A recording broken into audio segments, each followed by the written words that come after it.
Good afternoon, ladies and gentlemen, and welcome to the Wiley Drake Show. My name is Wiley Drake, and we're broadcasting to you live via the Congressional Prayer Conference of Washington, D.C. We also have open right now, not only Congressional Prayer Conference of Washington, D.C.'s television network, but the radio network called Crusade Radio. And you're welcome to join us by watching or listening. And if you would like to participate, we have another channel that is available to you, and that is what I call the CCC channel. CCC stands for Congressional Communications Channel, the CCC. Now, if you'd like to join us on that channel, there's three ways. Number one, you can watch us on TV. Or number two, you can hear us on radio. Or number three, you can participate in the Wiley Drake Show by calling in on the CCC. The way you do that is pick up your phone and call 712-432-1690. 712-432-1690. And when asked to identify yourself, please put in your access code. Now, this access code will communicate anyone that comes on to me, not to you. But that is my access code. But you do have to put it in. 399-430-pound. 399-430-pound. We do not screen your calls. We do not stop you from coming on. If you would like to come on, anyone, anywhere in the world, can call 712-432-1690, and you will be live on the CCC with us. Please understand, I will listen for the signal. I usually get a signal that says somebody came on the line, but once in a while that signal is not as loud as it should be or could be, and I may not hear it. So if you indeed come on the line and you hear me or someone else talking and you do not get identified, please just go right ahead and say this is, and give your name if you'd like, and I'm here, and then you share with us. So, several ways you can communicate. You can communicate by watching us on television, like you are right now, by listening to us on Crusade Radio, and by joining us on the CCC channel. Three ways. The CCC channel is 712-432-1690. The access code is 399-430-pound. Now, I want to share with you that the CCC channel is open more than just during this hour. The CCC channel is open 23 hours a week, ladies and gentlemen. We happen to believe, I happen to believe, my co-chairman, Dr. Clyde Rivers, happens to believe that 2 Chronicles 7:14 is still true today. If my people, who are called by my name, will humble themselves and pray and seek my face and turn from their wicked ways, then will I hear from heaven, forgive their sin, and heal their land. Dr. Clyde Rivers believes that. Dr. Wiley Drake believes that, and I hope you believe it. Now, join us. Let me tell you when this CCC channel is open. It is open right now, and it will be open for the hour. But it's open many other hours, 22 other hours as a matter of fact. This communication channel is open 23 hours a week. And you can join us and you can pray with us and for us. Now, I hope to be having some callers on the line today that's going to bring us some information in reference to the battle that we're fighting. I want to share with you, and I'm going to wait till they come on the line to share with them as well, a victory we had. Many of you know I have a lot of little sayings. One of my sayings is, do your best and God will do the rest. Ladies and gentlemen, that's what this show is all about. We do our best to follow the Lord, and God does the rest. It amazes me, it shouldn't, but it does, amazes me how well God brings a plan together. I remember years ago there was an old TV sitcom with Mr. T and the other guys, and so forth. And they used to get down to the end and hang on just a minute. I believe we have somebody on the line. Do we have somebody?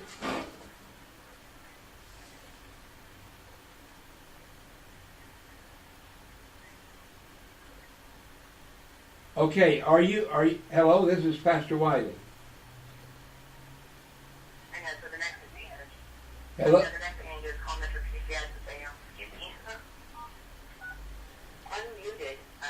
Can you hear me now? Yeah, that's who's this? This is Pastor Wiley. I picked up on a different phone. Did you try to call the 712 number? Yes, we both did. This is Patsy Grant and Wendy Green. Okay, but the 712 number wouldn't work? No, I called it. Yeah, it works for me too. Okay, so you're on the 712 number now? Yes, sir.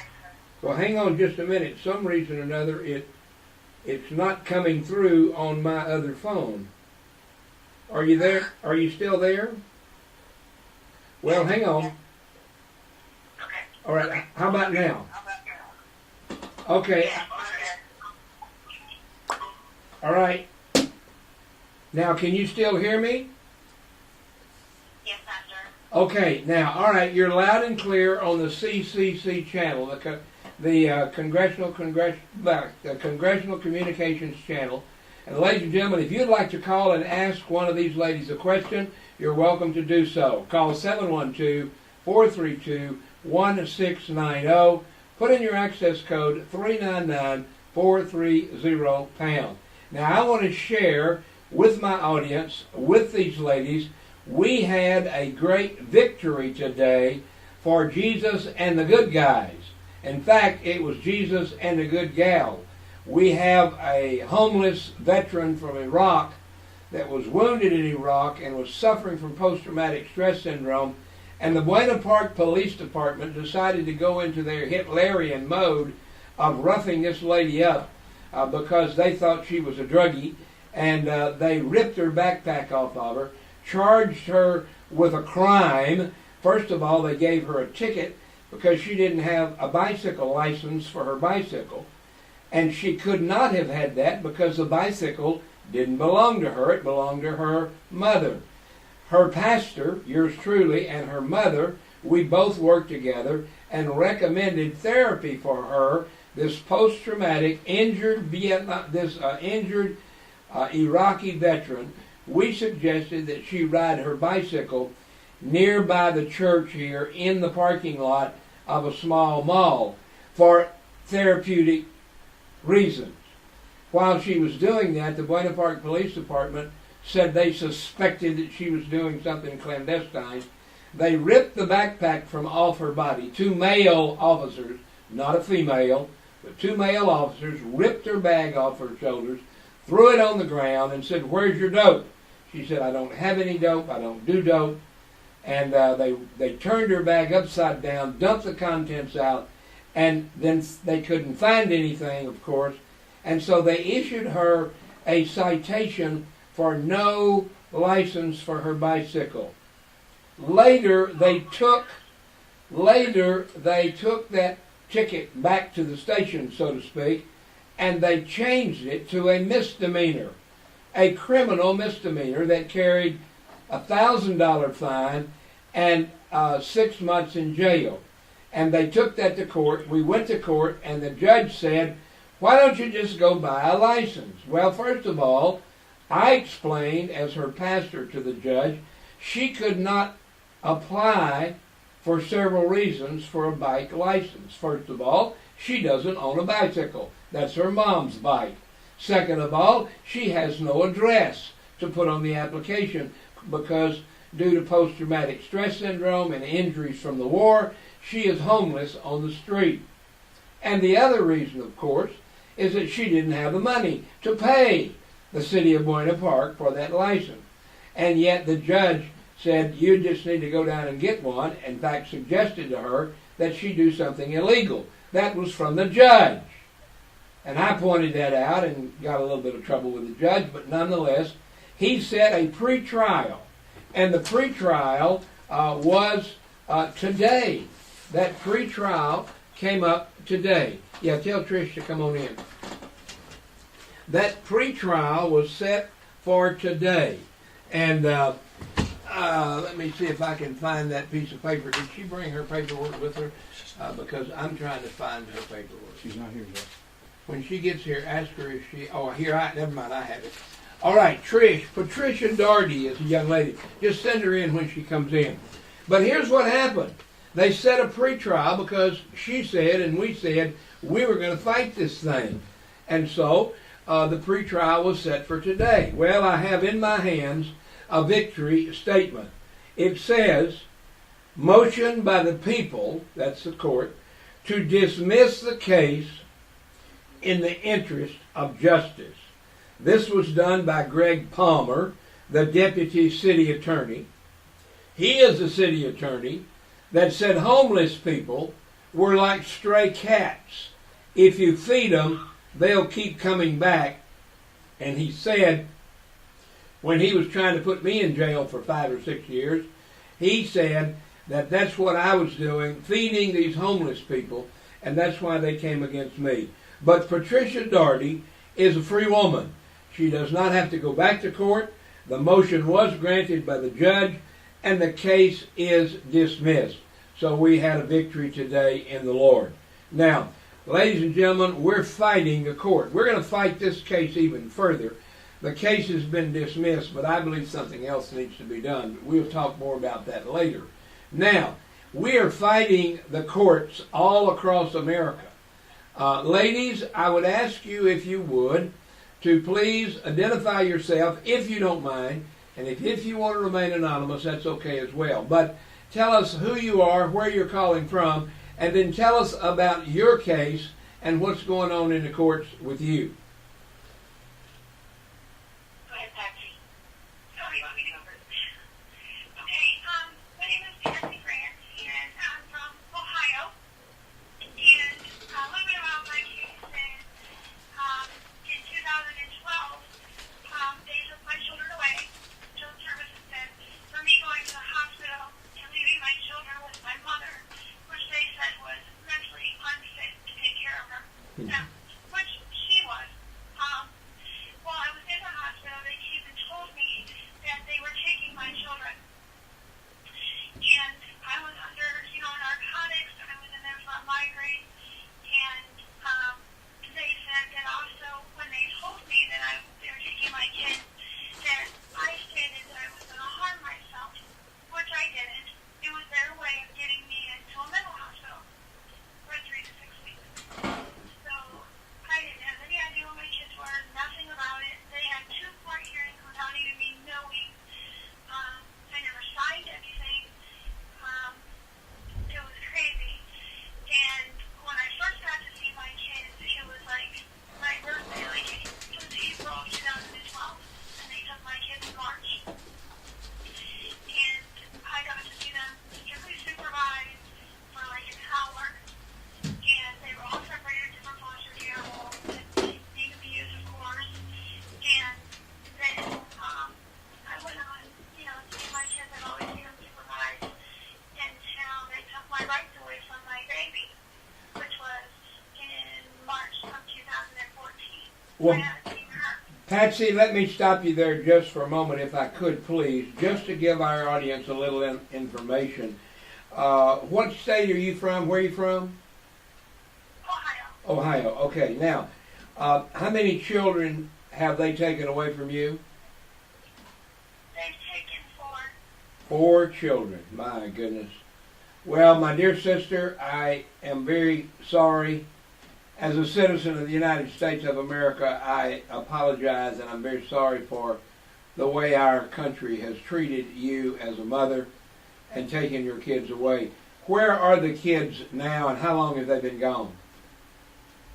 The kids have been gone since March 22nd, 2012. And what makes it horrifying is the guy that had told me to keep my kids away from, which was my ex-husband, that abused me for 20 years. And the city told me if I ever took my kids around him, that they would take them from me. Well, he got out of prison in March of 2013, and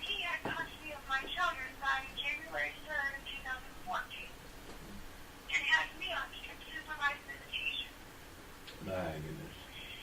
And now he's not bringing them to see me. And we went to court on Wednesday in College Police Court for probate because he wants to change the kid's name to his name because he got custody. And it wasn't bad enough for taking my kid, but he didn't have an attorney. I had an attorney, thank God. But it was horrible because my abuser got to cross-examine me, got to question me, interrogate me, and the judge didn't care. So that was horrible. I hated it. But the judge don't care in any of my cases. The regular sure was never on my side. Never came to my house, never went and talked to the kids. She was all they helped him get a place for the kids, helped him put everything in it. He pretty much got out of prison and got rights to everything. Well, no, just married me, and then I have PTSD, and so bad that I can't care for my children or keep them safe. And I don't have anything. I don't do drugs. I mean, I have PTSD, but not extreme. But I don't have a record. I don't do drugs. I don't do anything but take care of my kids. I did. And they took that from me. And I'm in the Ohio Supreme Court for the baby because they gave her, which has nothing to do with my ex, not even his child, they gave her just to hurt me to his niece. They never contacted her dad or none of that stuff. So I got my rights taken away from her in March of 2014. Well, I went to the Supreme Court and I paid $1,000 for an attorney to go there for me to get denied.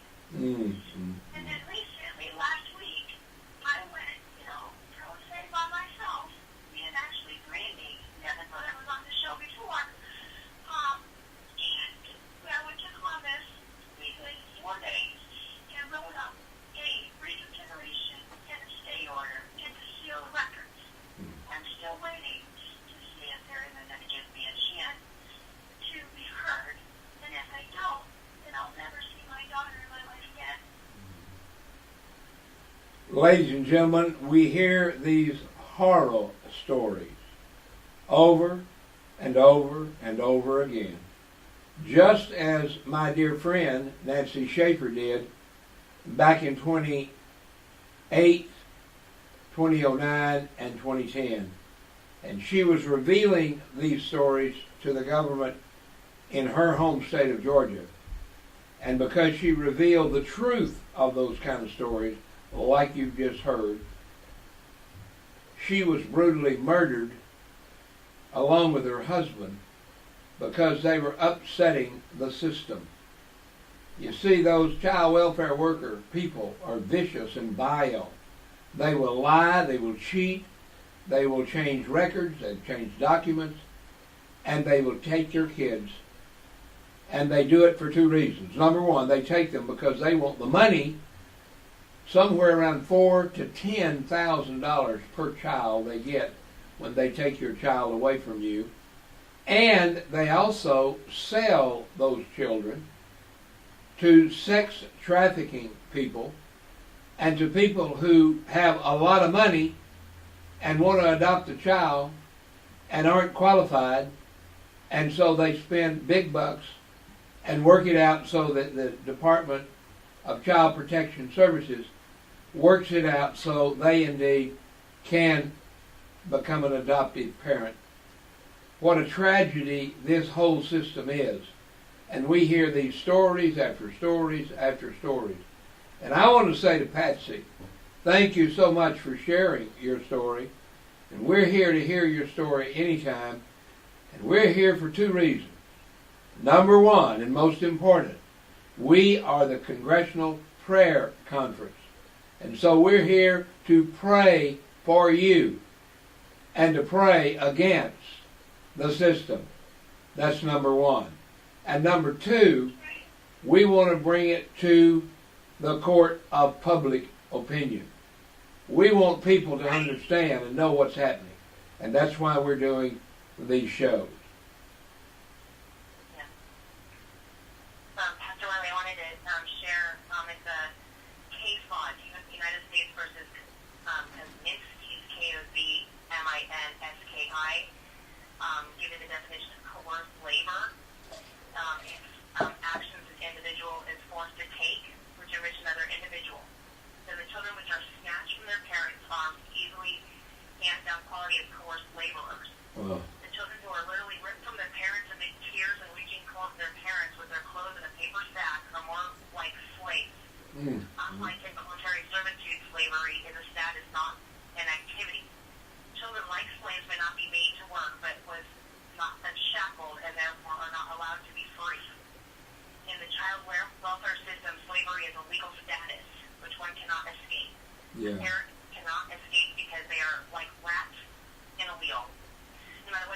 they will never be allowed to have their children back. The children cannot escape because they now belong to the ruler of the county/state. We know that CPS targets those who are poor and disenfranchised. The Kaminsky ruling protects those very people against the parents whose homes are searched to the children who are taken. Well, ladies and gentlemen, you hear these stories and it just breaks your heart to hear a dear mother who lost her children to the system. Now, ladies and gentlemen, I'm not naive. I'm 71 years of age. I've been pastoring a church and running a homeless shelter for more than 25 years here. And I know that some parents really mess up. Some parents really get in over their head with drugs and alcohol and financial problems, and they become very unruly, irresponsible parents. And something needs to be done about that.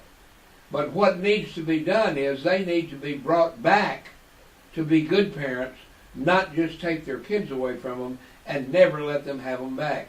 You see, everybody makes mistakes.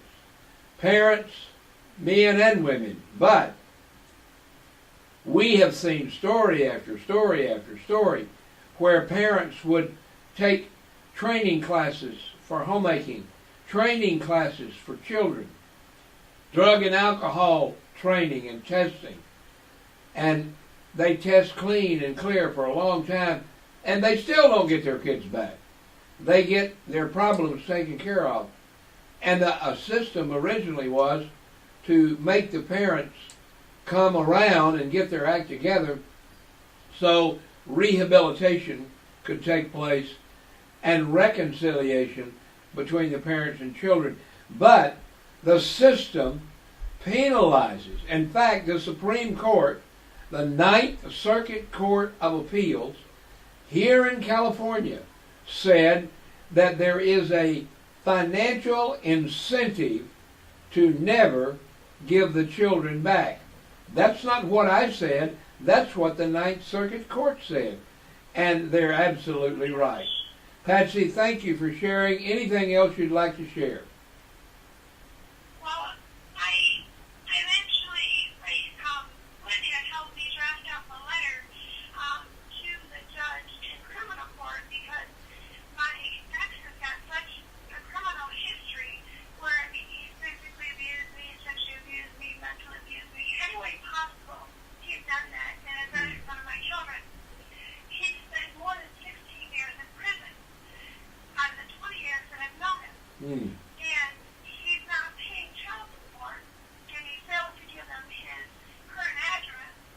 And so I contacted them and gave them all that information, and they said it would be like, 4 months to a year before they can legally prosecute him. I didn't like that, so I called the judge that sentenced him when he was not paying child support. He had 8 counts of non-support. And he served some time and got out in 2013. So I had contacted the judge, asked the judge what I could do, and she said, well, refresh my memory, write a letter, bring it in on Tuesday. So hopefully she will make a decision and look at it and actually pay attention to what's going on and, have somebody that's in a higher rank to be on my side and maybe put him back in jail because he's not paying child support. And all he does is keep having more children. He had a child with his girlfriend before the year even ended of 2013 when he got out. And he's not paying for any of them. And all he's doing is abusing my kids. And I went today and I almost went to jail going to my daughter's school because he told them I'm not allowed to be around and I would abuse my children. We had a fellow on the other day that had never abused the children, but the woman claimed that he was a danger to the children, and she got custody and he got no custody and no visitation. And on Christmas Day, he took some gifts to the house early in the morning and placed those gifts at the front door of the house for his children. Did not knock on the door, did not let anybody know he was there, just left those gifts, wrapped gifts, on the front porch behind the screen door. He was later arrested for stalking, and they put him in jail. And the evidence they had for stalking was that he was there at the house in the wee hours of the morning, leaving gifts behind, and that's stalking. Now, folks, that's a terrible thing to do. Had he have been stalking, had he have been causing trouble, that's one thing. But all he was wanting to do was to leave gifts behind for Christmas for his children. And it wasn't a circumstance where the mother had plenty of money, because he knew that there was not going to be any gifts at all, hardly, for those children.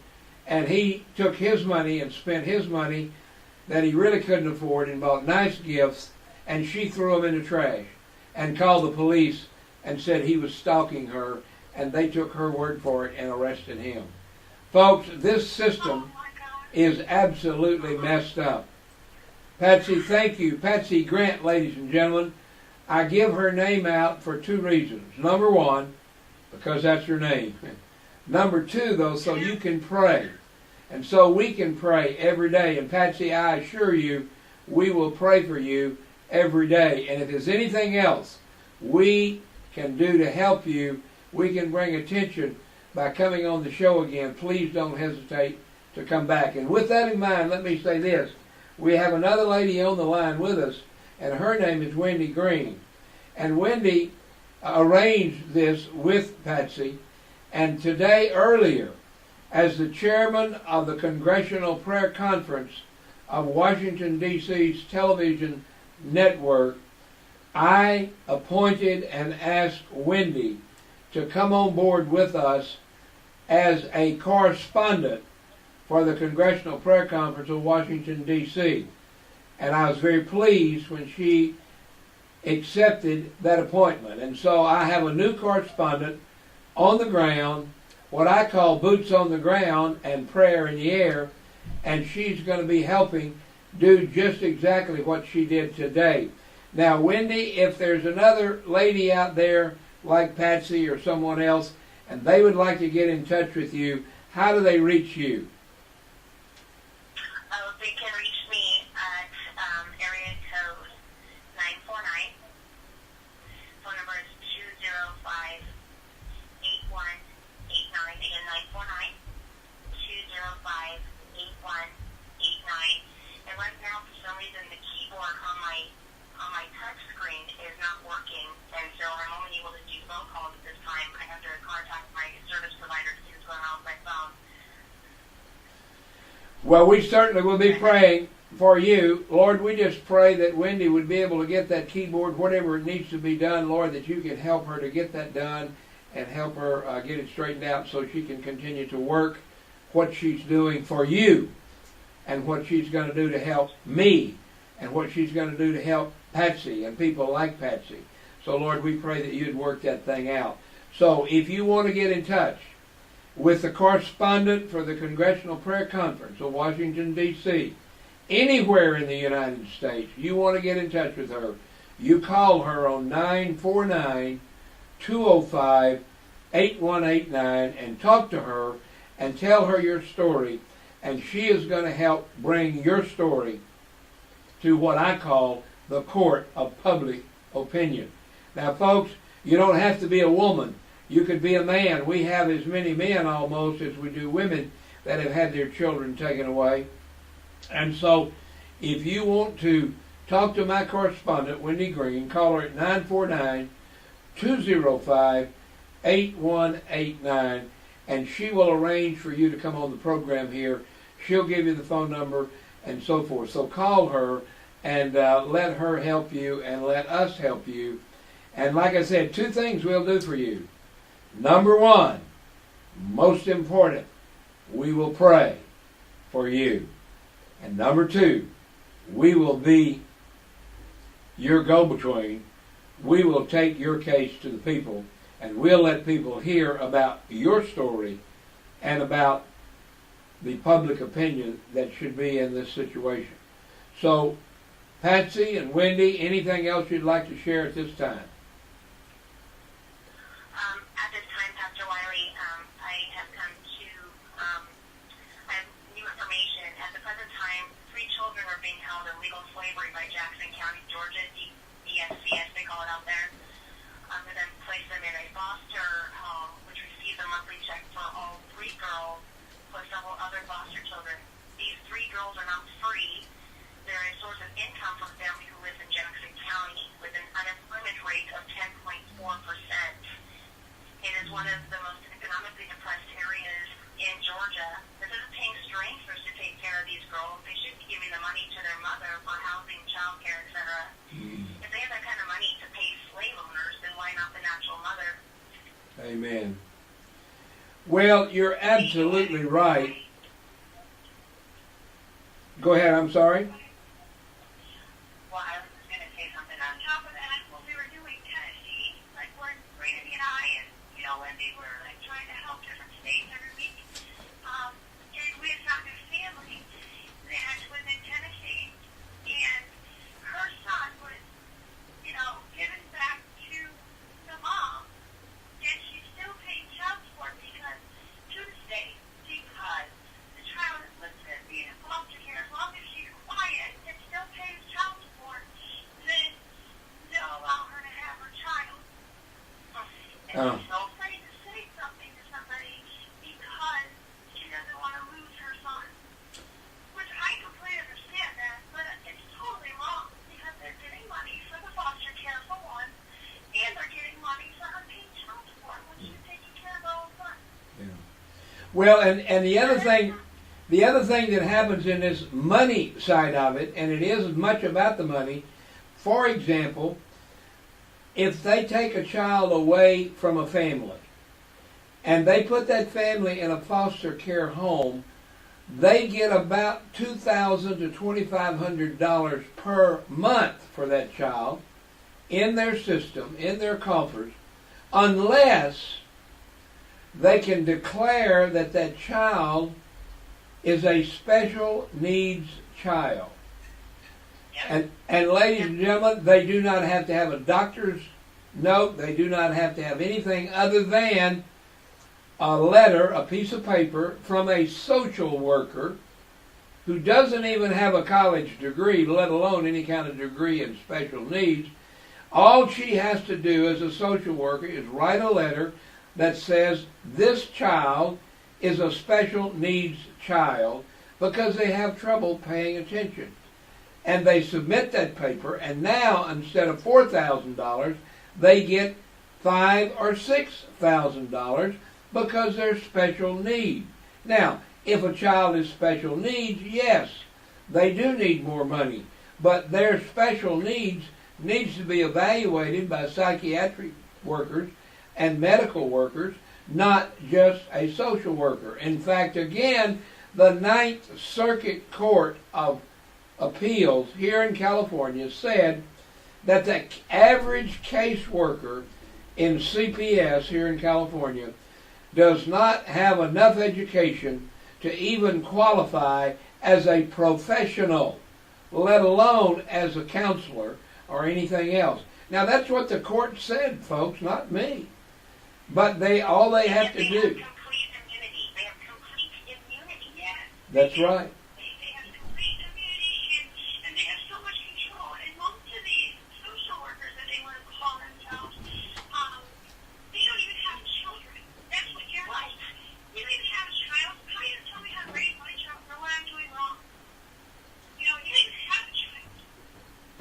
I had 6 years under my belt of doing medical research on autism and figuring out how to heal my child of autism, and I was doing everything naturally, and they didn't agree with that. So their solution is to take all 3 of my children and institutionalize my oldest son and over-medicate him with trilipsol, which is an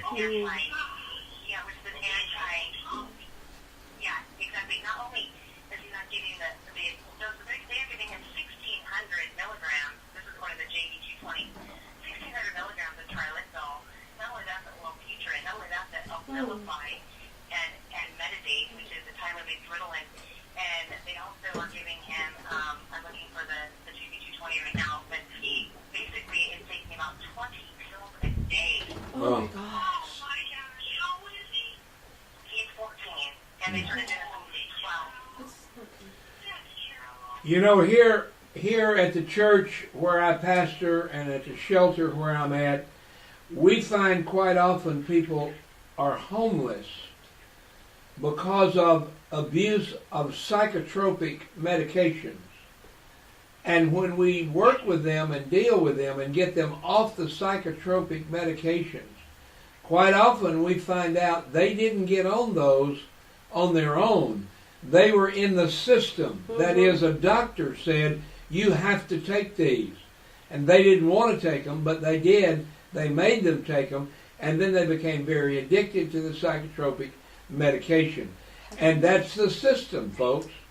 They're doping these kids up, and they're ruining their lives, and they're getting paid big bucks for it. That's why Nancy Schaefer was murdered, because she revealed that she had data, she had proof, and they murdered her and her husband because she had that proof. Ladies and gentlemen, we must continue to tell the truth. In fact, we're going to be having a special event coming up in the very near future. Wendy, why don't you tell us about that? Yes, it's the Sidewalk Prayer Summit. It is taking place at 9 a.m. on March 26, 2015, which is the 5-year anniversary of Senator Nancy Schaefer's brutal murder. And it is in memory and in honor of her, a woman of truth and integrity. And we are citizens demanding justice. And, you know, they cannot silence all of us. That's right. Amen. Amen. We are going to start at the Independence Hall in Buena Park and going 1.4 miles over to Pastor Wiley's Children's Sanctuary, where there's going to be a meal held, and also I will be giving a short 20-minute speech, although my public speaking coach said 15 minutes would be good. Well, that's okay. We'll be glad to hear you, Wendy. And ladies and gentlemen, we have again another one of my sayings. Now, we know not everybody is close to where we are here on the West Coast. And maybe you cannot be there. We hope you can. But we do things in two ways. Number one, what I call boots on the ground and prayer in the air. If you can come and join us, meet us on the sidewalk at Independence Hall. Walter Knott built an exact replica here. Back in 1966, he built a replica of the Independence Hall in Philadelphia. And so we're going to use that symbol. We're going to gather there at Independence Hall to try to declare and to claim independence for these kids who are being jailed and who are being housed and who are being abused and who are being trafficked. And so we're going to have what we call a sidewalk prayer summit. And as Wendy said, we're going to pray there at Independence Hall, go over to Western Avenue, which is the avenue our church is on, and march up here for about a mile, and be here to share together the demands that we're going to place. And we thank the Lord for that, and we would encourage you to get in touch with Wendy or get in touch with me. And please RSVP. Please let us know you're coming. We'd like to know. But whatever amount of people show up, our cook and our crew will be ready, and we'll have a great meal together. We'll have some great speeches from different people, from parents, and from my newest correspondent for the Congressional Prayer Conference, Wendy Green, and others. And then we'll break bread together and have fellowship together and have a great meal together here. And that is, what's that date, Wendy? That is March 26th of 2015. It lands on a Thursday. Okay. And call Wendy. Call me. My phone number is 714-865-8132. 714-865-8132. Call me and let me know you're coming. Call me and ask questions if you'd like. You can call right now and ask questions if you'd like. But do either of you have anything else, Wendy or Patsy?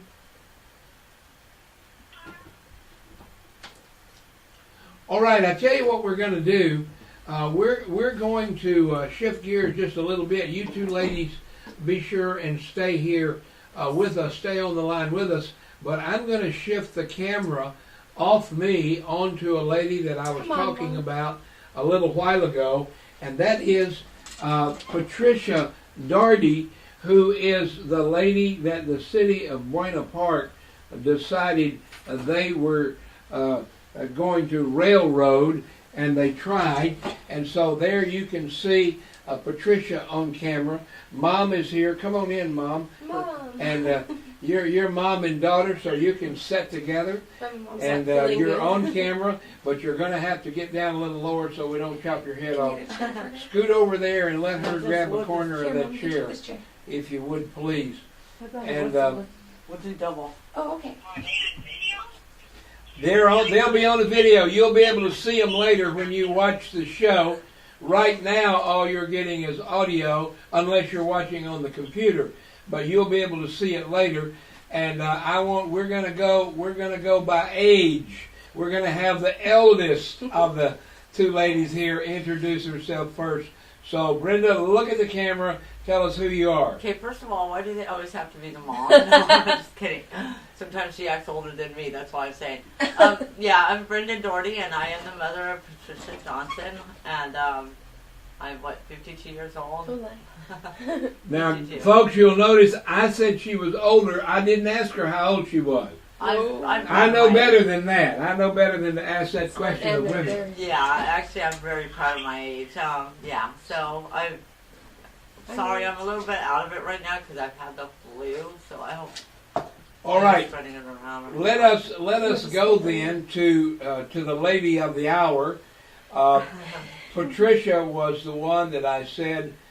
Well, in fact, I tell you what happened. Let me just do this. Patricia, just tell your story.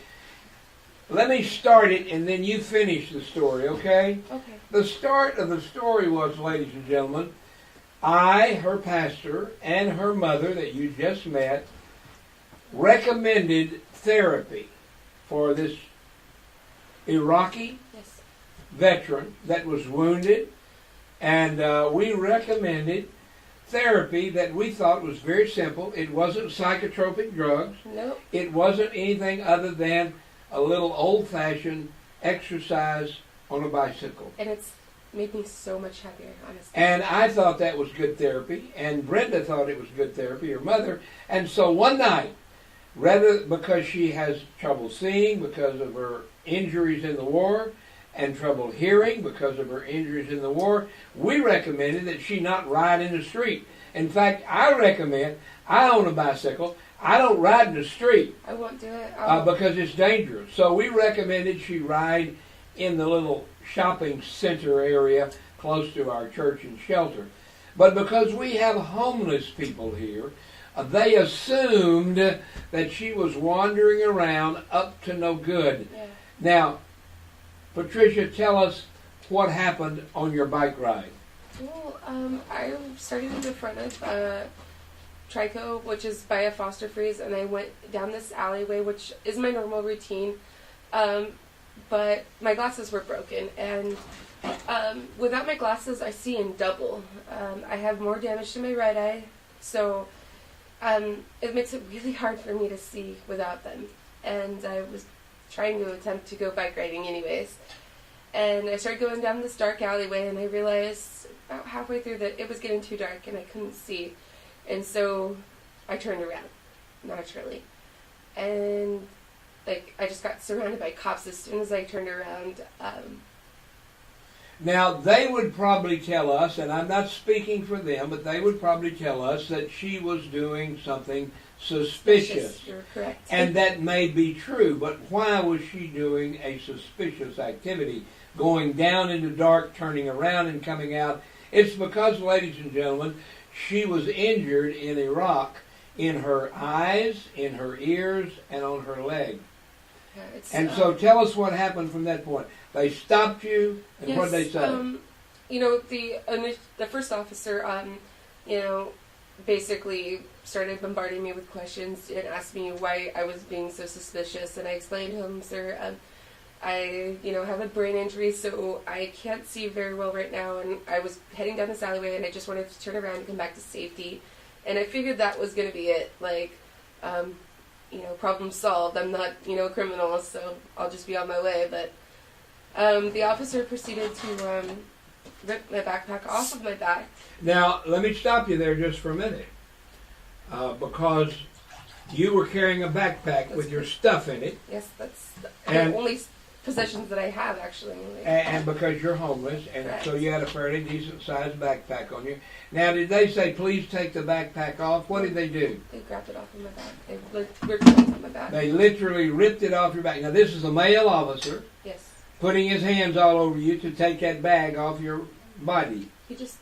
And his exact words were, we can do this the easy way or the hard way. Pretty much he was going to search my bag with or without my permission. He would find a way to do it. Yeah. And so I looked at him and I said, well, might as well, you're going to do it anyways, right? And he just destroyed my whole bag. And now he turned your bag upside down in the parking lot. Yes. And did he find any drugs? No. Any He found alcohol? my prescriptions. Found medical prescriptions Yes, at your from doctor? the Department of Veterans Affairs. From the Department of Veterans, okay. Which- And so they now, I would assume they would at least pick your stuff up and put it back in the bag? No, sir. No, they did not. No, I had to do that. So she had to pick up all of her stuff, put it back in the bag, and then what happened? What did they do then? Another officer pulled me aside, and I think he was trying to administer a field sobriety test, but it was not a really good one. He was basically just shining the light in my eyes, Looking in your eyes. and questioning me at the same time. And I stopped him and I said, "Well, you need to stop." I was all like, "I have a brain injury. When you shine that light in my eyes are going two different directions. It's not going to work." They just. Well, ladies and gentlemen, shining a bright light in someone's eyes, even if they don't have a brain injury, even if they don't have a problem, that can be difficult at least. But now it's magnified because she does have a brain injury and she does have eye injury and ear problems, and so shining a bright light in her face, asking her question, it's got to be what I call Gestapo kind of treatment. I was explaining to him this about my injuries, and he was not even caring. He wanted me to be an informant, is what it was. They were trying to harass me into being scared, and I looked at him and I said, wait a minute. I was like, what did you even, what's your reason for keeping me for this long? And he looks at me and he thought about it, and he got the other 3 officers that were there involved, and they thought about it. And that's when they came up with the whole bicycle license thing. So at that point, they issued you a written citation, a ticket, that basically said no license for a bicycle. Now, ladies and gentlemen, I want to tell you what happened. I've lived in Buena Park for over 25 years. I remember when the Buena Park Police Department came out and said, hey, we're going to help you. We're going to have a situation where you can bring your bicycle down to the police department and we'll read the serial number off the frame and record it, and then if your bike is stolen, you'll be able to recover your bicycle. It's so weird though. I don't remember them ever even checking that. No, well, of course not. Now, but the point is, that was a good move at that time. But now they've changed the law. It's not just a service they provide, but they require you to have a license for the bicycle. So And that, in all honesty, ought to be against the law, but that means I'm driving through McDonald's. they can pay. They can set up the laws any way they want to in town. So at that point, though, they issued you a citation Yes. because you didn't have a bike license. Correct. Now, whose bicycle was it? It wasn't mine. It was my mom's. Wasn't even her bicycle. No. When we were in court, the judge said, well, Patricia, you just need to go down and get a license and maybe they'll drop the charges. Maybe they'll reduce the charges. I didn't want to do that though. Well, but she couldn't, ladies and gentlemen. She couldn't apply for a license because she'd have to put an address down. She doesn't have an address. I'm homeless. She's homeless. And even if she were to put down our church as an address, which we allow them to do, Yes. even if she did that, she would be risking arrest for stealing a bike because she would be and I registering a bike in her name. I even clarified that in front of the officers when I, was being written ticket. I said, "Sir, you said if I was a resident of Buena Park, I'm not a resident. I don't have an address." I was like, "My home record is the church for my military documents, but that's it. Like, I don't have an address to call home." Yeah. And I explained that to them, and they still wrote the ticket. Now, ladies and gentlemen, here's what happened after the ticket. Patricia came here and said, "Pastor Drake, here's what happened." And I went to city council. And I appeared before the city council and I told the story. And here's what happened at the city council. The mayor of the city of Buena Park, the mayor came down after the meeting and said, "I want that ticket. I will pay your ticket." So the mayor of the city knew what was going on was wrong, and he was willing to pay the ticket. And a female city council member also said, "I will pay the ticket." So here the mayor and a city council member knew that what they was doing was wrong and was wanting to rectify it by paying the ticket. And I have no problem admitting when I'm wrong. Sure. It comes, it's part of being in the military. You have to admit when you're wrong and grow That's from right. it. That's right. And those guys were the wrong ones. They were harassing me, and they do it all the time to people on the streets. Everybody has a story, and... Well, the same day, ladies and gentlemen, that Patricia was harassed and coerced and everything else, a senior citizen here at this homeless shelter had been told by me, his pastor, "Do not jaywalk across the street because the police will get you." Yes. And he abided by not only my wishes, but the police's wishes.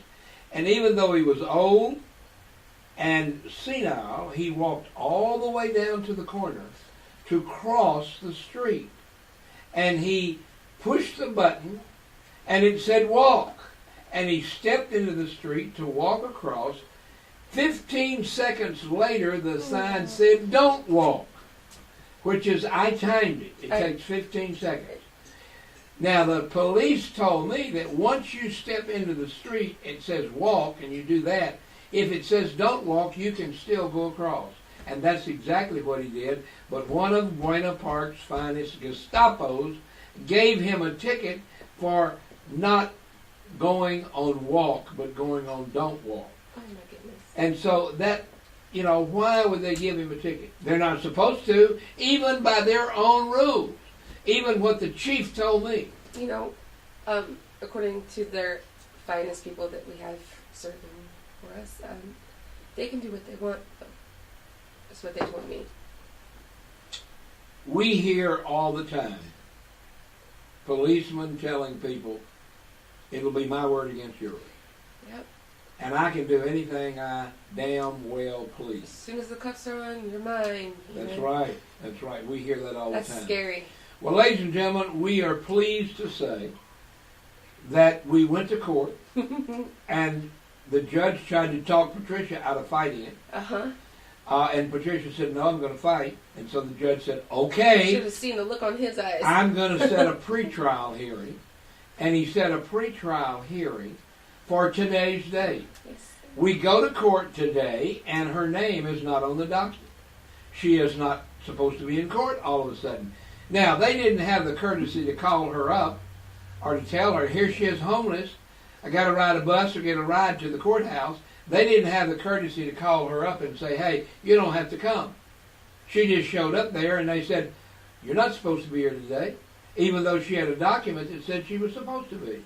They didn't even have any record of it over in that one office. Yeah. And so, at that point, we finally got them to produce a document that they gave us that does indeed say that that the charges have indeed been dropped. Now, that paperwork, I had to go with her in order to get them to do that. Yes. And that now says, From Doc. hello? Yeah, this is Wendy Reno. It's from Doc. Oh, okay, I'm sorry. We're still talking to Patricia, and the more we get involved in attacking these illegal officers and other things, the more we get bumped off on our phone calls. It's amazing that that's happened. Coincidental? I don't think so.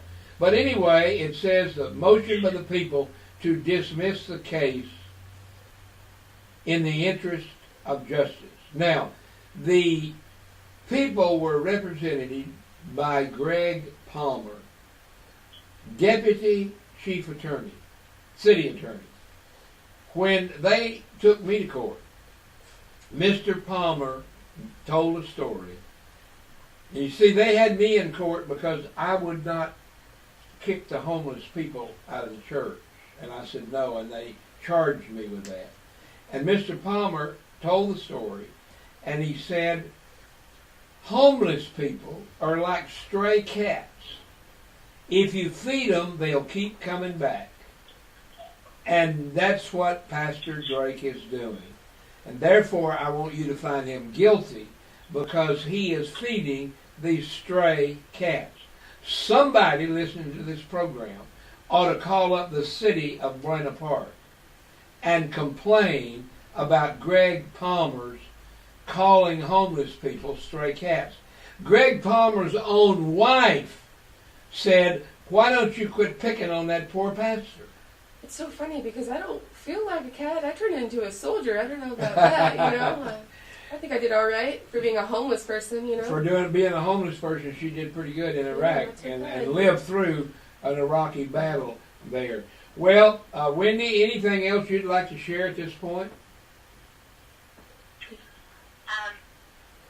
Not at this point. I just wanted to, I was hoping that John Farley of Lafayette, California, and Amanda Brooks of Kentucky was going to call in, and also Doreen Matthews of the SPA Foundation were to call in, but apparently, that could be another show. I think that, being that it's only an hour, having Patsy Grant, having Honor her over here, and then myself and now Patricia, I think that was the show that God intended. Okay, now, well, let me just tell you this, Wendy. You are our newest correspondent for the Wiley Drake Show, the Congressional Prayer Conference. And we will be doing another show tomorrow morning at 9 o'clock and at 5 o'clock tomorrow evening. And whoever you book, you just book them and get them to come on. If they can come on tomorrow morning or tomorrow night, 9 o'clock California time, 5 o'clock California time, we'll be glad to have them on the program tomorrow as well. We are running out of time. We only have about 2 minutes. Patricia wanted to say something. Go ahead. Yeah, I just wanted to thank you, Wendy, right, for what you're doing. It's commendable. I can't wait to actually meet you. Me and my mom actually have a really great story to tell you about what we went through, and her son is autistic, right? Do you have a son that has some problems, Wendy, or are we thinking? Pastor, my oldest son, he's 14. He has autism. He's autistic and violent. And they have him on, according to the JVT-20, they have him on Ritalin, Lopetrin, Seroquel, Abilify, and Trilipdol. And this is all prescribed by a Dr. Moon of the Kinley out in Marietta. Yeah. Not too far from Marietta, there's a place called Shooting Star Ranch. I used to work for this place. We teach kids with autism how to ride horses using the red light, green light system. You should check that out. It's great. Okay, natural medicine. Very great place. I've heard a lot of good things about that as well. Well, ladies and gentlemen, we only have about 2 minutes left. Wendy and Patsy, thank you so much for being on with us today. And Wendy, you're welcome to call me and tell me who you're having on tomorrow, but you don't have to. This is an open show, ladies and gentlemen. And if I book you and get you to come on, or Wendy gets you to come on, that's fine. But we have an open studio policy, and we'll let you come on the air anytime you call in. Let me give that phone number before we get off the line. That phone number to call in on is 712-432-1690. 712-432-1690. And The access code is 399-430-pound. 399-430-pound. And if you'd like to call me on 714-865-8132.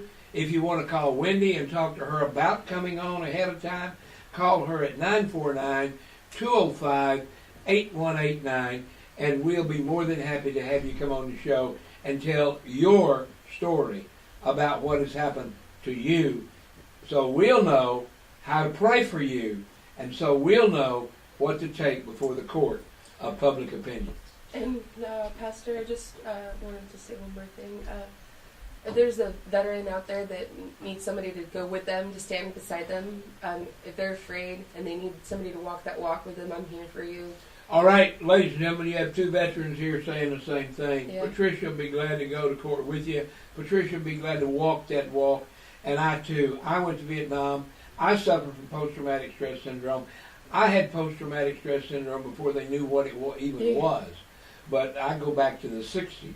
But, ladies and gentlemen, let us walk with you, whether you're a post-traumatic stress syndrome veteran or whether you're a post-traumatic parent because they've taken your kids away and because they've lied to you and lied about you and taken your children away. I'd be post-traumatic stress if they took my children away, I guarantee you. Now, ladies and gentlemen, I'm sorry to cut us off, but we've got to go. God bless you and have a great, great day. We won. I'm going to be, and we did win today. Another victory for Jesus and the good guys, and the case was won today. God bless you and have a great, great day.